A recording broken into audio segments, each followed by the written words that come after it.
Welcome back to Flourish with Ruth podcast. I am your host, Ruth Fleury. Today we have an amazing guest. She has done amazing things in her community and outside of her community. I can't wait for you to meet her. Stay tuned. She is an educator, she's an author, she's a community leader, and she wears many, many hats. Our guest, PeTika Tave. Hi, everybody. Thank you for having me. Who knew that we would be here 3 years later? It's so amazing. I'm just so thankful Hey. to be on your show again. Yes, yes. Thank you. Thank you for taking time out to come and talk with me and just for us to reflect on the importance, so many different things that we just go by and not speak about. One is healing, setting boundaries, and just also reflecting on childhood, like what caused us to do the work that we're doing now? What sparked that? What was missing? Tell us a little bit about you, about what you do, who you are.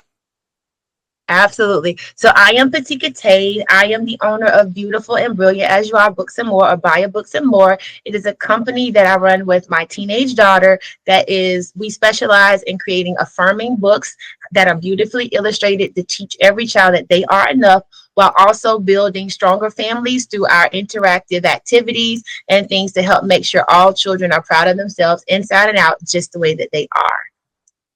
Amazing. Such beautiful work. It's important for us to have that self-confidence and the self-love. Absolutely. Guys, similar to me, I know you could say like this is not something that was spoken about years ago when we were growing up, right? So it's really important. At the core of everything you do, what drives you to keep going and serving others? So that's a great question, because if you know the story of my books, you know that it was born out of my desire when I found out I was having my daughter to make sure that she knows or knew that she was enough. So I wrote her a series of poems before she was born, so that regardless of how tall or small she was, she would know to love herself inside and out. And that is a reflection of me struggling with self-esteem and confidence when I was a child. I can remember going to the doctor's office and they would say, oh, your daughter is obese. Now she's morbidly obese. Now she's super morbidly obese. And it was like, despite everything I was doing, good grades, perfect attendance, being an ideal child, all of the conversation at the doctor's offices dealt with my weight. And so I ballooned to 300 pounds in the 8th grade, and I was 6 feet tall. So you can't imagine how that must have been traumatic on my esteem. And then 427 pounds at the age of 22. And so I ended up losing almost 200 pounds on Weight Watchers. I was their 2006 Inspiring Stories of the Year winner. And then I wanted to, once I did that, and I found out I was having I had my son at that time. I decided to live for my son or die for food. That was my tagline back then. And so now, fast forward a few years later, I was having my daughter. I didn't want her to struggle with confidence and esteem. So because of my passion to inspire and encourage children, I'm on a mission with my books and using my educational experience. I'm 20 years educator, middle school and elementary for 4, middle school for 17. I have both the expertise and the experience to make a difference in children, and not just about how they feel about how they look, but how they feel about their skills, their qualities, everything that makes us great human beings that serve each other. Right. This is so powerful. This is amazing. And I love the fact that you noticed, how it felt, right, during your time, and you didn't have that support that you needed. So you knew the importance of, hey, I want to make sure that my daughter doesn't go through this. But you didn't stop there. You took upon to create products, like you created books, so that way you can also help parents and help other young girls and boys learn to build that self-esteem. Yes. Right. And so as an educator as well, one of the things I've noticed that really makes kids struggle is lack of confidence, lack of the belief that they can, so they don't try, so they don't. And look, I'm finna get on my little spiel here. In a state where school grades, I don't know how they do it in your school system, but school grades, you're at A school or B school, that drives people's perception of the school. When in reality, that is a reflection of the grading level or the grade level knowledge of the group of students that are tested. And so Right. if you have a group of students that are constantly scoring below grade level, what is that doing to their confidence? How is Right. that destroying them, saying, well, you're below grade level, you need to do this, you need to do that? And then some school systems, they take away resource time so that they can skill and drill, the reading or whatever, or the math skills. And if you really take a back seat, a step back and say, what if you are that child that is constantly trying, but there is something within your situation or the way you're developed or the way your mind works that continues to prevent you from showing what you know, or there's some real gaps in what you have? How is that destroying their ability to say, Right. I can and I will? And so what I found is that confidence is something that all of us need, children and adults, regardless of what it was, because I struggled with weight, being obese.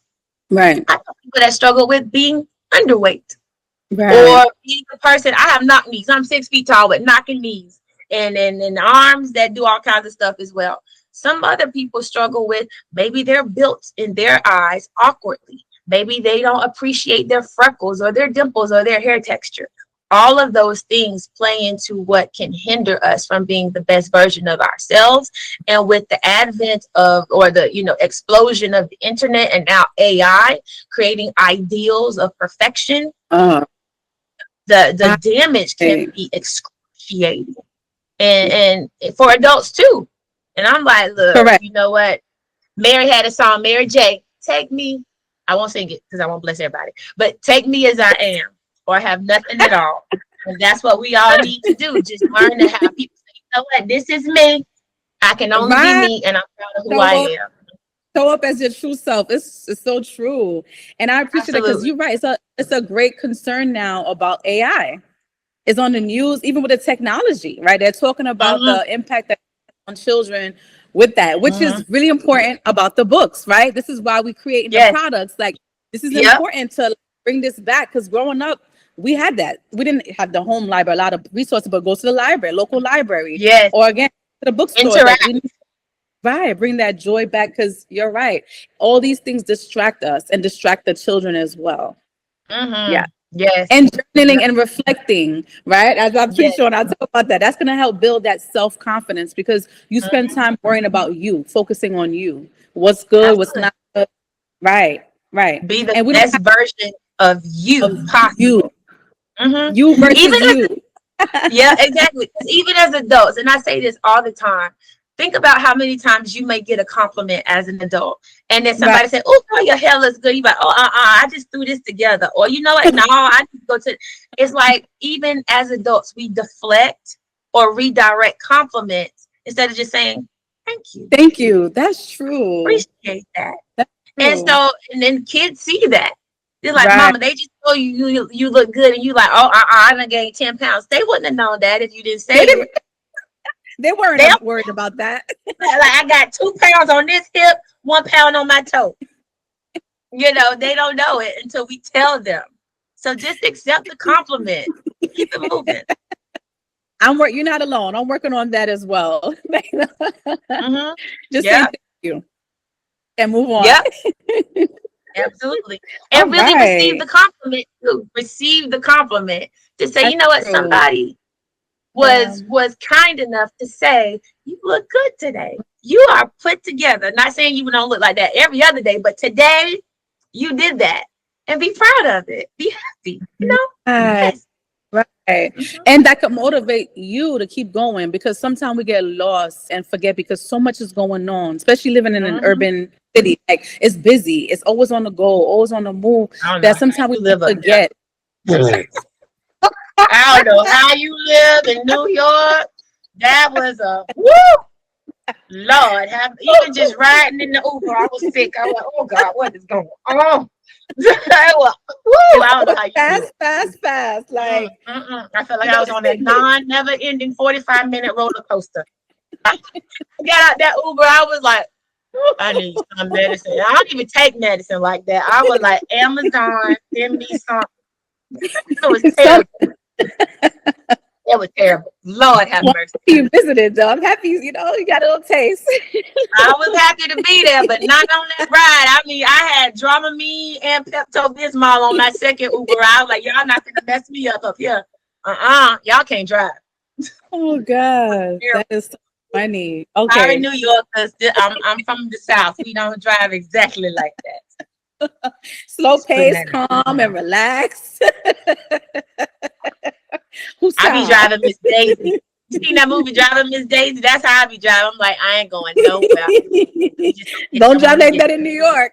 They're gonna be like, there. the light turned green. Mm-mm. You're ready. I'm like, Yeah. goodness. Yeah, my Uber driver got cussed out too because the guy was blocking the street, like literally loading pianos or something.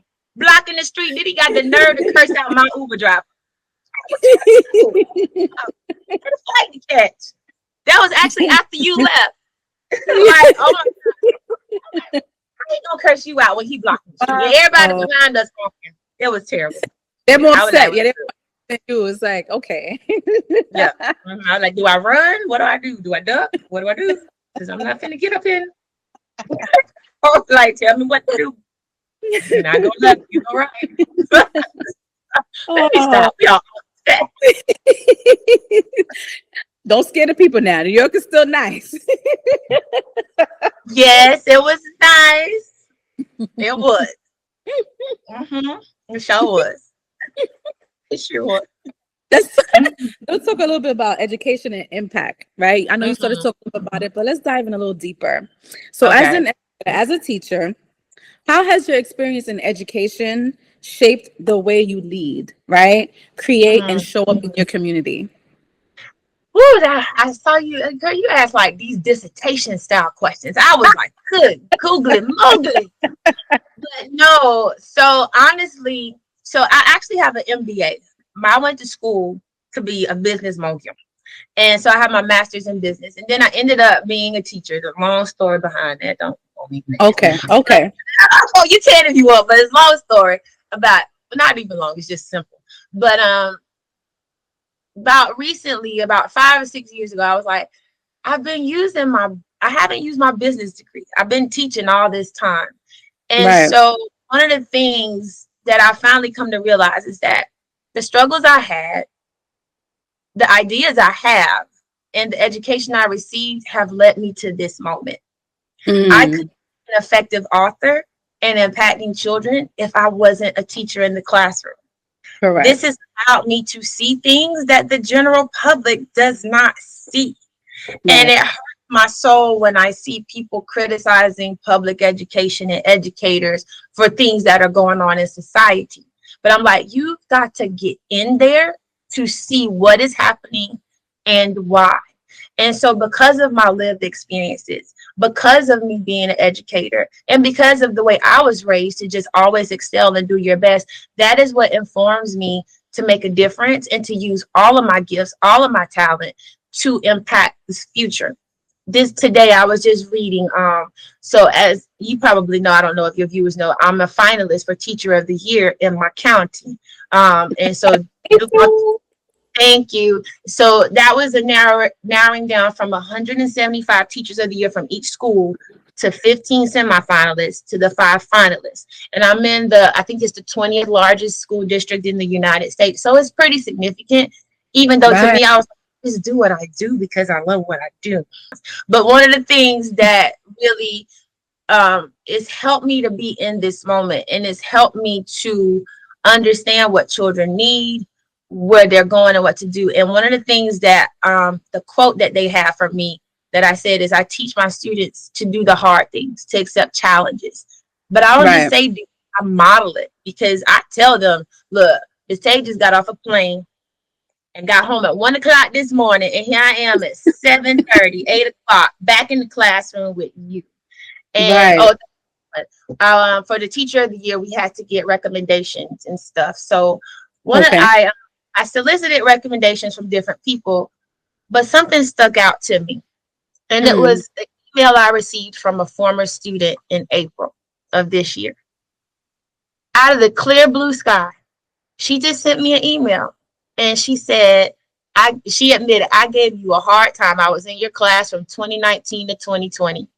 She said, Oh, I gave you a hard time, but it is because of you, partially. She said, you are one of the reasons why I'm here today, graduating, and that oh, I love to read. And I was just like, I got it. I was like, oh my gosh. And I know wow. who it is because she was right. She gave me a heart. I was like, girl. Hmm. But 5 years later, she recognized the impact that I Right, had because I teach children to do the hard things and to always put forth their best effort, regardless. And that's the things my parents instilled in me. And for her to send me that was profound. And I actually said, right. one of the that I submitted that as one of my I asked people to give me recommendations. I had a total of 8, but I could only submit 3. And I thought that Okay. was powerful, so Yeah. powerful because it was just unsolicited. It was her. And then I had another student who's actually a teacher now, and he was a finalist for Teacher of the Year a few years ago. And I taught him in 8th grade. He was amongst one of my really first groups of students. And when he was going through his process and they were asking him about teachers that had an impact, I haven't talked to him in so long. And he gave Right. me all the flowers everywhere he could preach or say it. He said, Oh, Miss oh, A, she did this. And they even got us together for a virtual interview because I didn't even know he was a teacher. I was like, you just never know the impact you oh, have on people. And I'm just so amazed that things that I do have such an impact. But it's like I teach what I'm supposed to teach, to teach. but Correct. I also teach the students as if they were my children. What would I want my child's teacher to teach my kids? Because at the end of the day, they don't. Well, I can't say that because she actually did. She remembered the book we read, The Contender, in 7th grade. 5 years later, we tore that book up because it had some gems in it.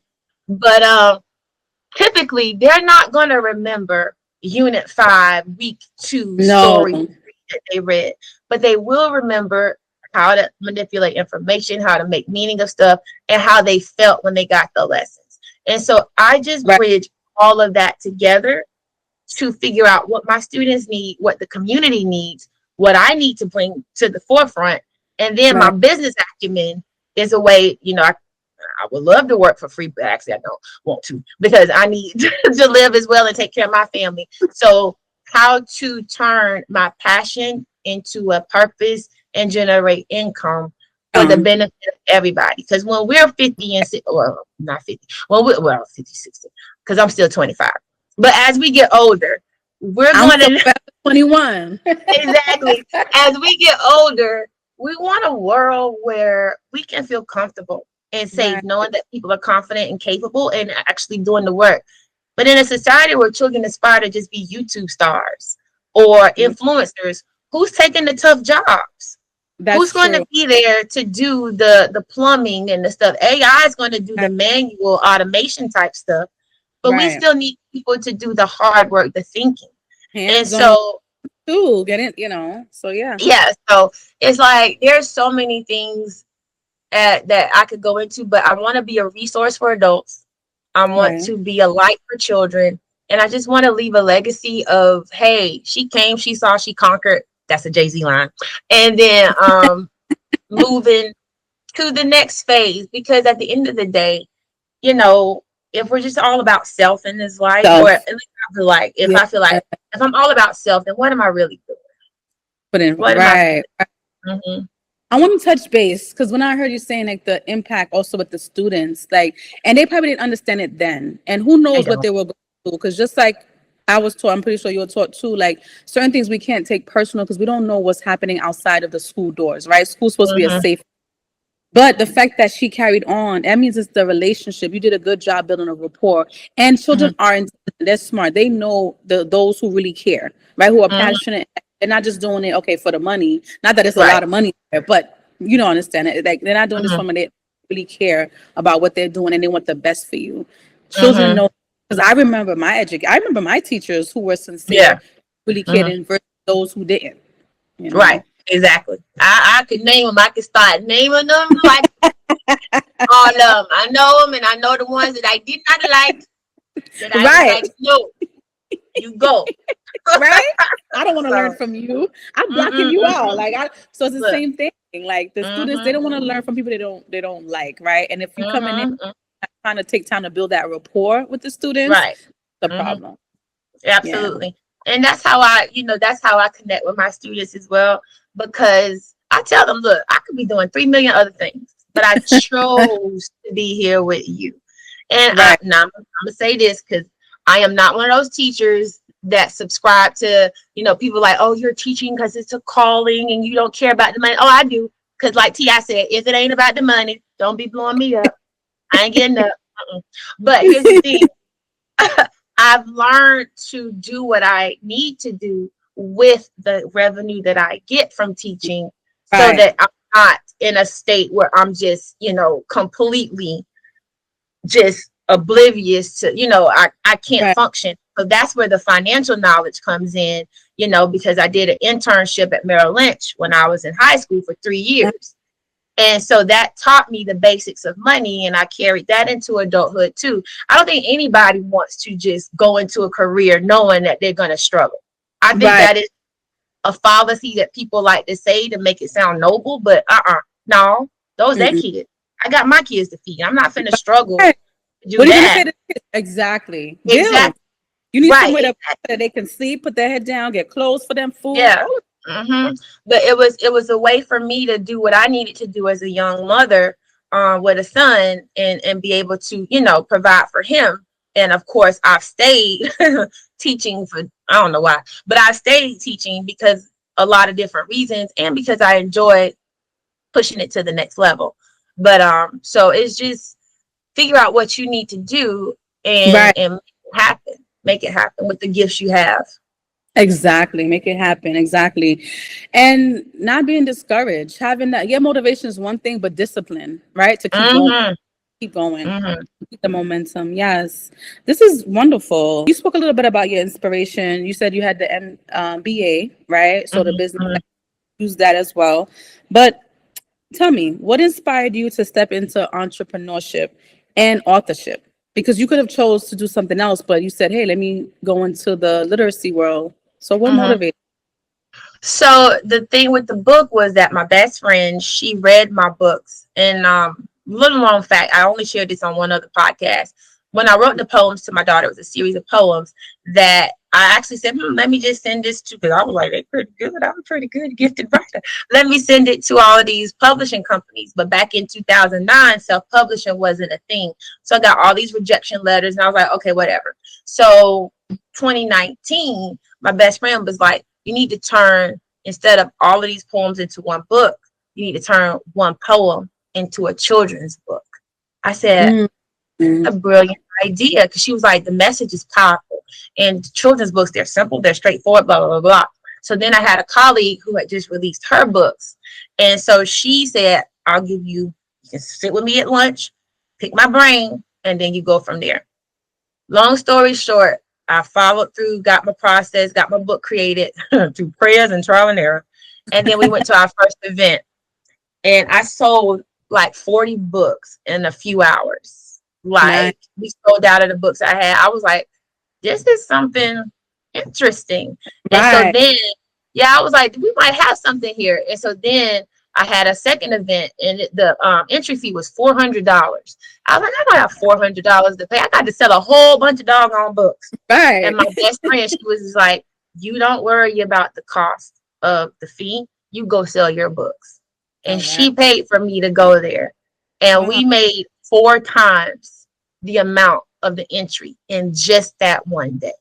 I was like, Wow. That's oh my amazing. God. Yeah. Yeah. And so then I knew we had something special, and the Right. reactions that people have when they read my book, sometimes I have to pinch myself. I'm like, is it really that serious? When they act like this with my books, but apparently it touches a nerve. And so Yeah. many people say, we've had people in tears saying, I wish I had this. Well, I was a child. And then some people like, look at the hairs on my arms. They're Mhm. just standing up because it just touched them so much. So it's like, I didn't make an intentional decision to go into it. I kind of fell into it. And Okay. now I've seen that it's needed and it has an impact, and I can actually do even more because of my knowledge and experiences, it's just grown. And so I really enjoy connecting with the community and then creating resources. So our books are not just about the message, it's about the message, but I also intentionally place things in there to help Right. parents with the conversation piece. Right. And that's key because a lot of times people could place blame on parents. They don't do this, don't do that, but they need resources and they need help. So when we have to be creators, whether we're creating resources or services, so that when they, aside from us, they have something to go on and build with their children Right. or for themselves as well. But this is amazing. This makes me also remember just reflecting back on also the first book that you know about, my book, Hyper Kids, so they say. Yep. But in the need again, going into the self-esteem as well, because some kids have challenges. Not all children could sit still, right? Not all Right. children can. And some children, they need more than once to explain the direction or a different way. They need accommodations. So we just have to be mindful as that, as educators and also as parents, not to give up on the child or make them feel less Absolutely. than. Right, but just guide them and give them the resources that they need so that way they become disciplined and they'll be able to Absolutely. self-regulate. Absolutely. Yeah, and Yeah. so I see a lot of students, and people, oh gosh, some parents in their efforts to not I don't know. I don't know what it is, because like I have students who need support, who Right. need extra thing. And then some parents are misinformed about what that means, what that looks like. Look And they like. end up hurting some of their children, Mm, mm, more than helping. And like, so right. I have a student that has a struggle with writing. He has a brilliant mind, Mm, but when it comes to actually bringing putting the writing into putting his words into writing, understand, he cognitively understands what we're talking about, but for okay. whatever reason the disconnect occurs when it's time to produce and create. And Mm, so we said, and I told him, because he used to get in trouble a lot. He used to be a behavior problem. And I told him, I said, I know your secret. You understand here, but you don't want everybody to know that you that- struggle with the writing part. His eyes opened, his eyes lit up when he realized that. And he's been doing so well in school. Now he still can get on your nerves sometimes. Like, boy, you been going somewhere. But he has they're made wired a differently. yeah, he made a concerted effort. Now he's the one raising his hand, answering questions, and other teachers are like, wow, what happened? I said, he just needed somebody to understand him. But And with that, I said he needs services because he's going to go off into middle school, and everyone's not going to understand what he needs. And if he does what he's done in the past, he's just going to get in trouble because they're not right. going to have time to understand it until later. And so I sent the parent home a notice, hey, look, we want to see if we can get him services, even if it's just a 504 plan to help him Right. with the, what they call it, Scribe, the maybe get a scribe as well, right? well, yeah, something to help with the actual writing of the ideas. He can articulate it with scribing. So anyway, long story short, and then the parent, I won't say what the parent said, but basically had the kid in Mm, tears, crying, because he said, you don't want to be in those classrooms with all those other children. I'm like, what other children? What are you talking about? What we're trying to do for him is to make sure he doesn't get left behind because he things. has the skills he needs. And then the parent just telling him, oh, you're going to be in the classroom with this, that, and this. And so to the point where he said, no, you Discouraged him. can't. Yep, you can't provide him these services that I know he's going to need.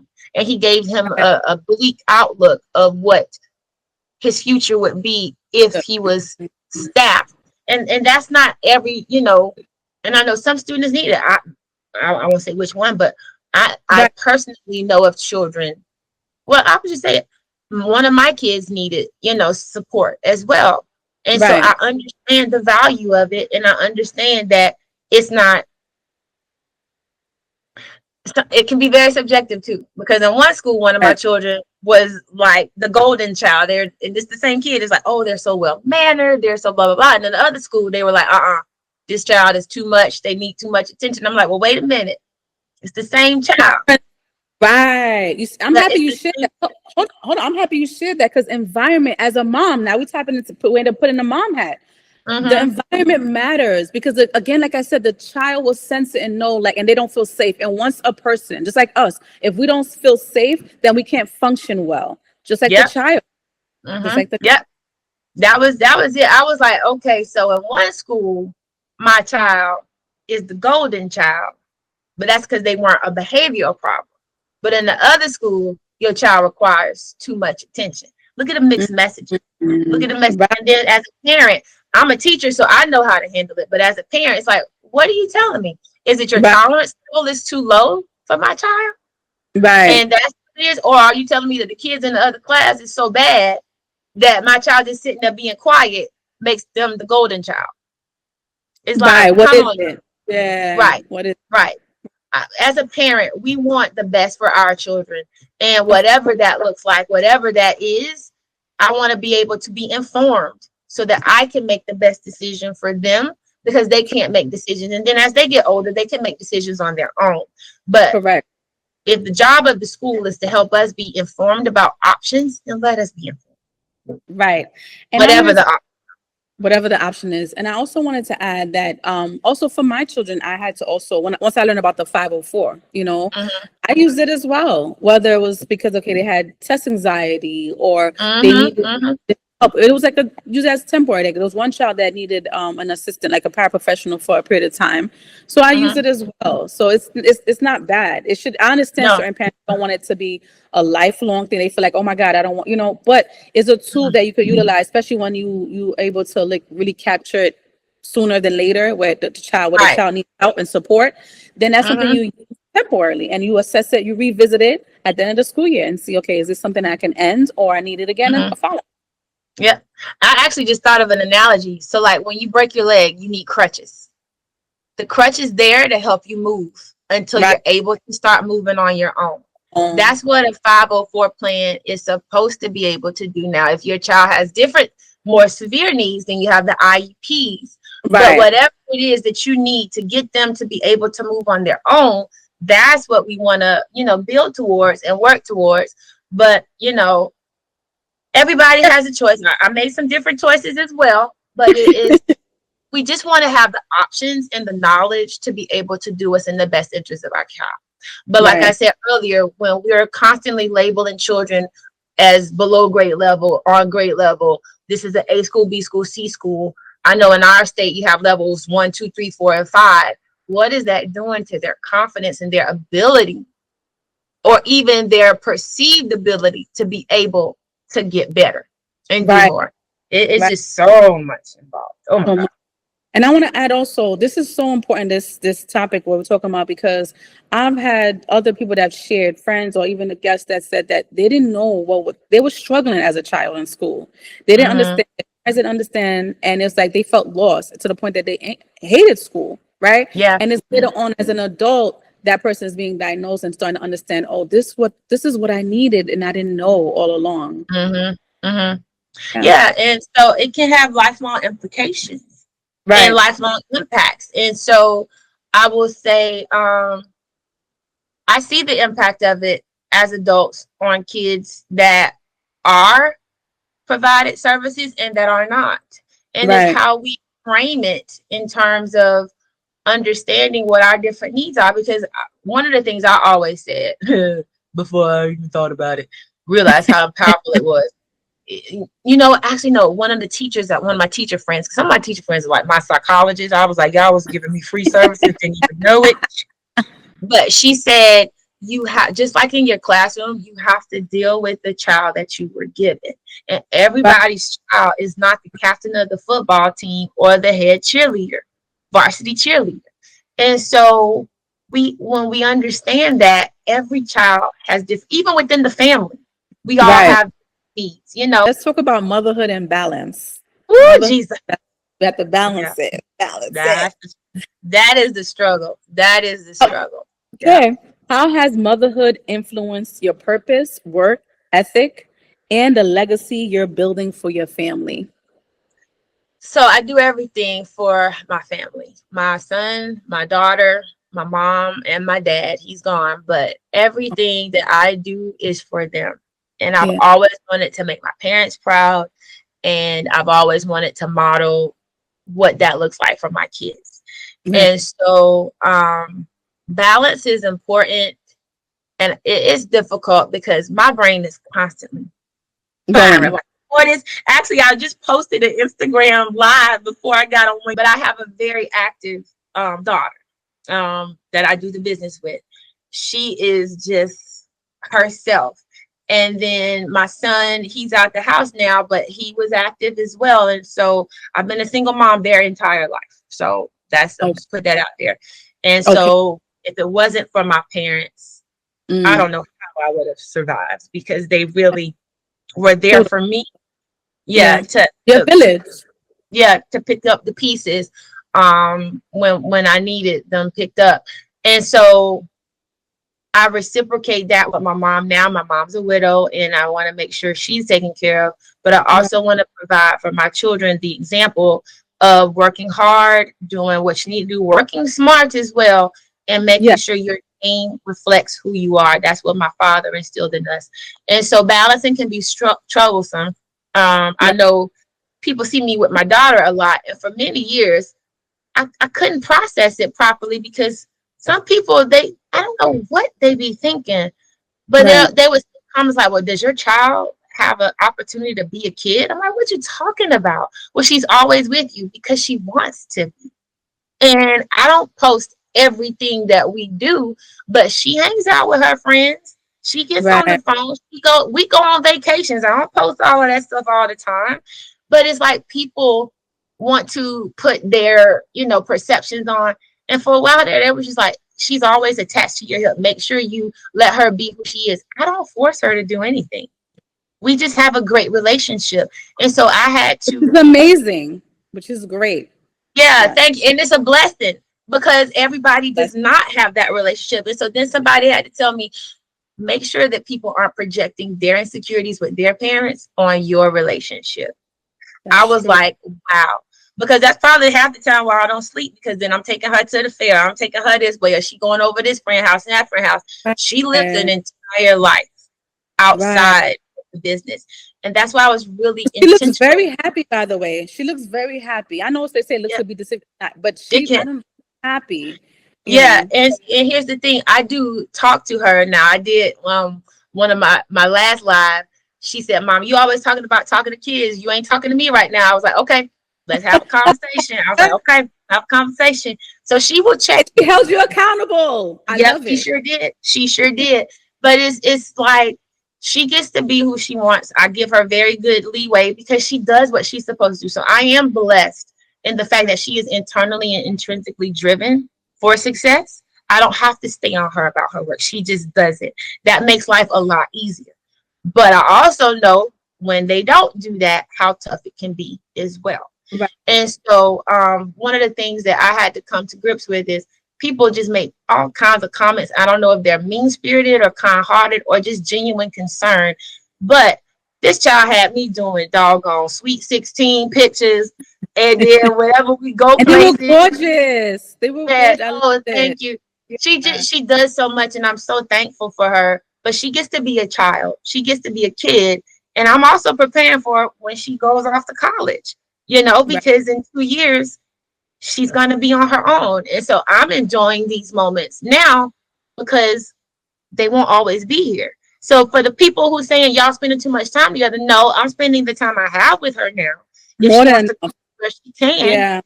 because when she's gone, then I have to be on her schedule. I You can have to never get say, that time when you back. coming You home? can Mm-hmm. never get that time back. I'm saying we because I have Yeah. a 16-year-old too, a boy, and it's like Yeah. you can never get that time back. No. And so it's just like, okay, y'all, well, think how you want to think, do what you want to do. And that's why even now, I don't, like I said, I made it, the business is intentional. She is a part of the business. She is not Right. the business. The So that business. when she goes off, I can still run the business Right. as the owner. And people can know she's a part of it, but they don't expect her to be the Be the face. face. Mm-hmm. That's why I'm building the brand. I'm building the brand. And I want her to enjoy, explore. I want her to go to Italy and bring me some wine and cheese back. I want her to do all the things, but just remember you got a mom and come home sometime. Okay. So Right. I'm check on uh, mama. Because mama not gonna be Mm-hmm. here forever. Tomorrow's not promised. Exactly. Live your You get life one. today. Exactly. Come back to again, like embracing. But one thing is like people are always gonna say something, no matter Mhm. what you do, whatever what we do, we're gonna always have a critic or critics. But we can't let Right. that get into our head, right? And that's where the reflection, coming back to reflection, that's where it plays a key role where we have to take time out for ourselves and reflect on, hey, okay, sometimes we need to hear people out. We hear certain things, but we don't let it stay internally and say, okay, was this good for me? Did I need Yeah. that? If not, then we Mhm. filter it out and we set the boundaries as well. Sometimes we have to Absolutely. step back and be like, I need to set a boundary so this doesn't Mhm. happen again, right? But it's Mhm. really important to reflect and balance, you know. You are very active in the community. I would love us to touch base on that and hear more about what you're doing. Okay. So Okay. can you share some of the work you're currently doing in the community with us? Absolutely. So right now, this year has been a phenomenal year. We've done partnerships with local businesses. We've had a book club reading between the lines, sponsor donations for us to go onto the bookmobile, our books on the bookmobile. We've done collaborations with schools providing different freebies for kids.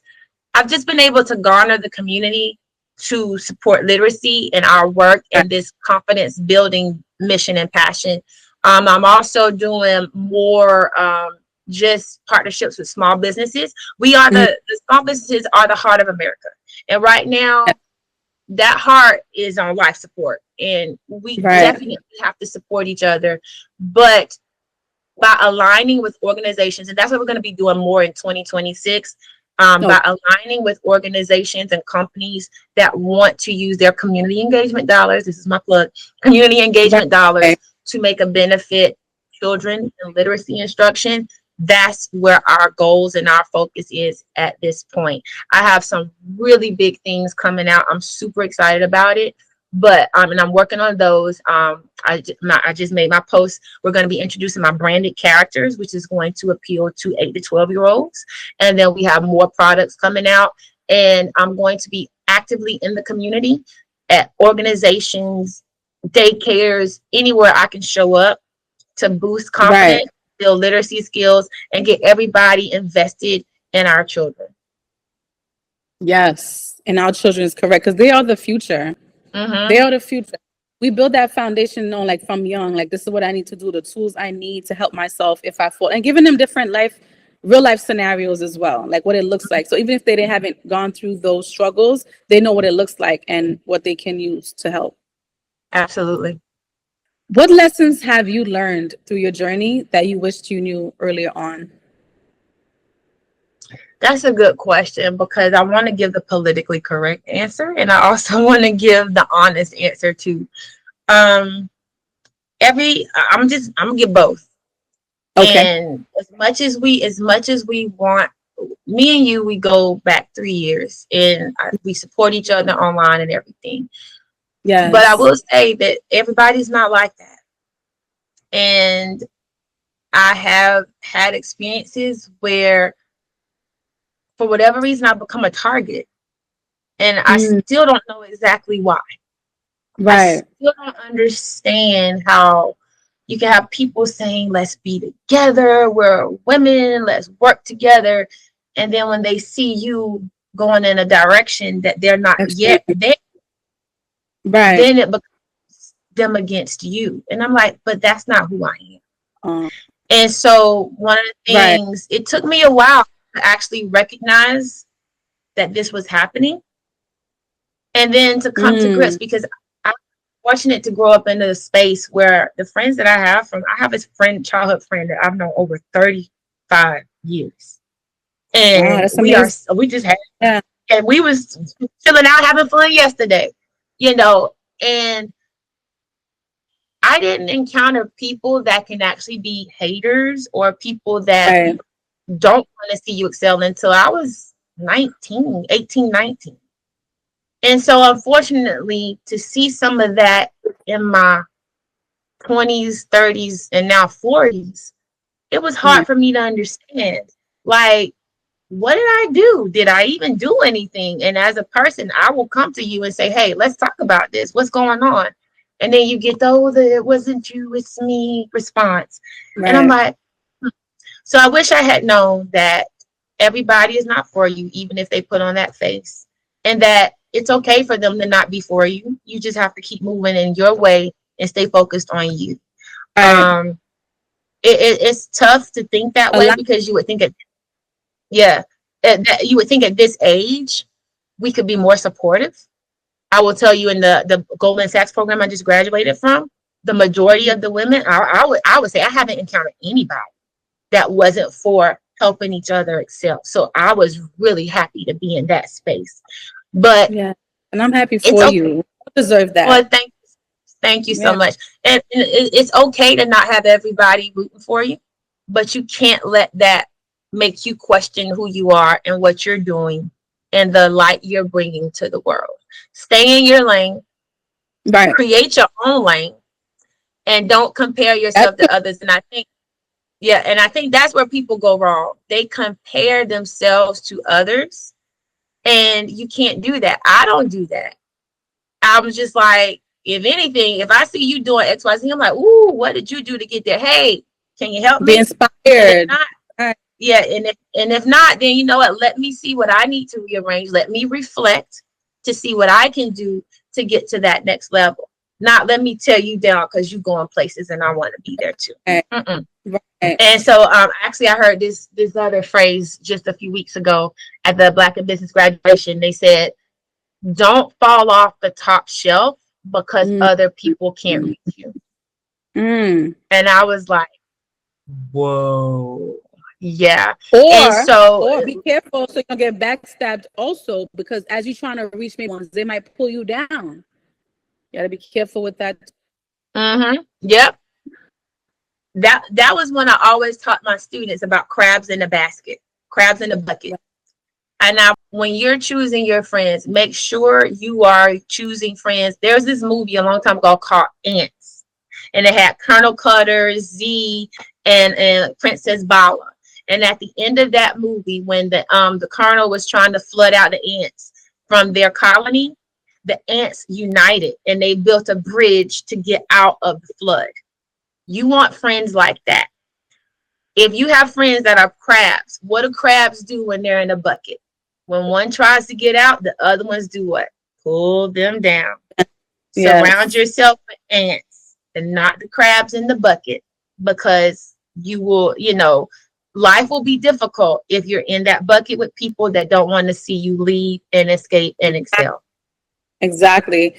This resonated with me so much, Tika, and I'm happy you mentioned that. But it's like, since I was a young girl, like I've always loved to be in a community. Like I had, there was a Mm, sense of community. There was hate. I'm not gonna say there wasn't no hate. You sort of, but again, the mm, way up in a Christian household and church, like my parents, just watching my parents as well, I've always seen them. They're givers, like they're servant yeah, leaders, like community leaders. They like to help and give and serve.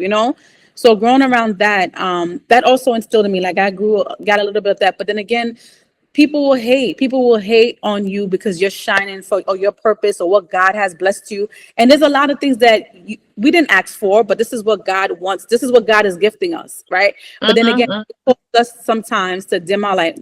Me, like I'm just some of the people that it caused us to dim our light and not continue to walk in our purpose and continue to be great as God has planned for us. So right. again, reflecting, going back. And that's one of the reasons why I'm going to take it back to the women's journal. And I said, Flourish Women's Journal. Yes, it's Mm-hmm. important for men to do this as well. But I feel like, oh my Yeah, God, as we go through so much, especially as Black and brown women, we go through so much. And it's like, we need that space to like, understand that we could build in community, we could love each other. And again, you don't have to like everyone because that's part of life mm, too. There's times that yeah, some people that we just don't click with them, we don't vibe with them for whatever reason. Instead of hating right, on, we can just say, okay, let me find like-minded people. Let me just step away. Let me mm, not bash them and hurt them and break them down. So that's the thing that I feel like we need right, to work on. And again, we can't save everyone, but those who are mm, ready to heal, those who are ready to move on, and first of all, start with self. Because once you love yeah, yourself, once you have respect for yourself, you're not going to have that time or that energy to hate and nope, destroy someone else. That's where we start right, with self-love, exactly, self-respect, and so this is really important, a really important topic and work that we all have to do. I recommend you to keep going. And also for God giving you that eye opener wisdom to realize what's going on so you can protect yourself as well. Because we do have to guard our heart, and so it's important. Encouragement. This work is not easy. It's not easy. But I want you to share like your wisdom from your experience as an entrepreneur, as a mother first, as a mother entrepreneur, as an author. What would you like to share with others? So what advice would you give to educators, mothers, or aspiring entrepreneurs, authors who are trying to find their purpose and walk boldly in it? That one is, I guess it goes back to how I was raised. And it's just one of the things my father and mother instilled is whatever you put your name on, make sure it reflects the best you have to offer.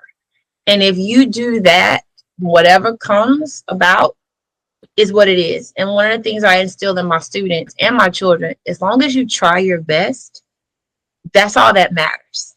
If you can look in the mirror and say, I gave this my all, I did my best, whatever the result is what it is. But you also can't be afraid to fail. You can't be afraid to try. Now I'm talking to myself right now because there's some big things coming up and I'm like, I'm so scared. But you can't be afraid to do yeah, exactly. Can't be afraid to do the hard things, because if it were easy, everybody would be doing it. If it's a get rich quick scheme, then guess what? Everybody would be rich. If being a children's book author was this great way to just make thousands and millions of dollars, like a lot of people seem to think, then everybody would have it. I mean, I see a lot of people writing children's books, and I'm like, it's not that easy. It's not. The writing the book is the easy part. Doing the other work is what's difficult. But you can't let the fear of failure or the fear of what's hard or unfamiliar keep you from trying. It was another. I listen to a lot of people. So I was listening. I can't remember where I heard it from. No, it was on NPR, National Public Radio. And they were interviewing nurses that deal in hospice. And, hospice care people are folks that are at the end of their life. And they said they don't hear people complaining about they tried. They hear people saying, I wish I would have. I wish I did. I wish that I would have took that risk when they're on their deathbed. So I want to be one of those people that say, I am glad I took that risk. If it worked out, hey, I'm going to be like Beyonce say, I'm going to take it to another level. No passengers on my plane. So, but if it don't work out, hey, let's try something different. Let's figure out what else I'm going to be able to do. But don't sit on your deathbed saying, I wish I woulda, shoulda, because I coulda. Be able to say, I'm glad I tried, I did, and I'm thankful. Right. And it worked out or it didn't work out. Sometimes that's life. Like, everything is going to work out. Right. Yep. Shoot, look at people's marriages. They go in it for life, and they're like, oh, that didn't work out. That's me. I don't know. Look, I haven't gotten that. Shoot, I haven't even got a will you yet. I'm still waiting on the will you before we get to the I do. Shoot. Oh God, and even that's not easy, PeTika. That's not easy. No. Okay? Look, lately I was like, well, do you even want my phone number? Come on now, ask for it. Ask. Right. Take that risk. No, let me stop. yeah, take the risk. I might say yes. Right. This is so nice. The last time somebody asked me for my information, it was like, can I get your email address? I was like, wait, what? That tell you how long ago it was. He was playing safe then. Email address? Yeah, he was like, can I get your email? I'm like, wait, that must have been year 2000. I don't know. That was a long time ago. Part of our segment is to give a rose to someone else. I want to take this opportunity for you to reflect and say who you have seen doing the work, whatever you feel like is special within her, and you would like to give her rose, because we're not going to wait till they're no longer here, right? We're going to start giving people their flowers, their roses now. So this is your opportunity to share who you would like to give a rose to. Okay. I had to think long and hard on this one, but definitely I'm going to give a rose to my bestie. I've known her for over 30 years, and she is the epitome of perseverance, overcoming obstacles, shining your light, elevating others, and not expecting anything in return. She does so much and she's accomplished so much, and yet she is humble, fun, and she is just the same as she was 35 years ago, at least when she's Oh, around us. And right. Jamila, that's her name, Jamila. And even just yesterday, she was over and we had a family meal and everything, and she was there, and it was just like old times. And she's known my kids. I mean, well, we grew up as kids because I can't remember life without her around. That's how long we've been friends. And then so to see us with our children and growing up and still being able to come together like it was just yesterday is just amazing. And she's recently gone through some significant life events, and she still shines light. She still is there for anybody and everybody. That, well, she's being a little more selective now. As we get older, we learn who's there for you and who's not. Right. But she definitely supports people, and she's been a big motivator and encourager in my life. She supported me through this book business, this book journey, and she continues to help others, with no expectation of anything in return. So she definitely deserves the flowers. She is a powerful woman in business. She is doing her thing, and I'm honored to be her friend. Oh, this is beautiful. May she embrace her flowers and for her to know that she's loved and appreciated. And you see her. Yes. We see you, Yes. Jamila. We see you. Yeah. So thank you. Amazing. What does it truly mean to you to flourish? What does flourishing means to you? Ooh, that's a good one. I love your the play on words that you use with that. And to me, to flourish means to be proud of who you are, what you stand for, what you're doing, to be ethical, to be morally sound, to bring value, and to do what you need to do to support whatever the mission or passion you have to support is unapologetically, and to be able to look in the mirror and say, I had a dream, I had a vision, I did it, and I'm proud of what has become of it. So just flourishing is a state of mind, a sense of well-being. I'm getting chills thinking about it because I'm like, I'm pretty sure that I'm already flourishing because I'm able to use my gifts, but I look forward to doing even more in 2026 as I continue to push forward with the mission and vision I have, using the gifts that I've been blessed with to allow even more people to flourish and be successful. Mm-hmm. Beautiful. It's Thank you. amazing. I'm proud of you. I'm proud of you. This is why I have to connect with you and like-minded. It's like I met you on Instagram and I just Yeah. fell in love with your theme, your books, and like the message that you're sending. And I feel like it aligned with also my message and who I am and within my Yes. community needed. Because again, we have to start, like I said before, with the self-love, the self-confidence, and just the discipline as well. Okay. And to Mm-hmm. keep going, not to stop, for us to keep flourishing. Yep. And I'm so thankful for you too, because even when we first met, this has been like your thing, helping elevate others and really putting your stuff together. Your video, your documentary, amazing. And then this Thank you. next phase that you're doing is Thank you. phenomenal as well. So you are flourishing as well, even through transitions and uncertainties. You're doing the things we need also. You just up north, I'm Uncertainty. down south. Right, exactly. So Yeah, you holding the south, I'm holding on the north, and then we're gonna get exactly. together in 2026, God willing. Yeah, and we're gonna put it all together. We're gonna get the Midwest up in here. There we go. The mid, northwest, southeast. I don't know. But yeah, but I love it. And I love that we're both educators, Yes. in practice and in passion. And Right. and we Right. can change the world with both of We, our shared journeys and shared yes. passions. Yes. Amen. I love it. And we're gonna continue to Thank model what that looks like, because the you. more of us that come together, oh my goodness, it's gonna be powerful. We can make magic happen and touch more lives. Absolutely. Yeah. Absolutely. I love it. I'm ready This for is it. I'm a pleasure. here. Thank you. Yes, thank you. This was a pleasure. Thank you so much for coming on Flourish with Ruth. I pray for that God may continue to bless you and continue to allow you to walk in your journey, and the passion may continue to grow, and that way you'll shed a light on others, those who you may know you're impacting and those who you don't, but continue to do your work and walk in Thank you purpose. so much. Thank you. And Yeah. you do the same because this is amazing. I love hearing your accent too. I'm like, there we go. I want to sound like her. But no, I love it. Thank you so much. And you to do the amazing work you're doing as well. Yes, thank you.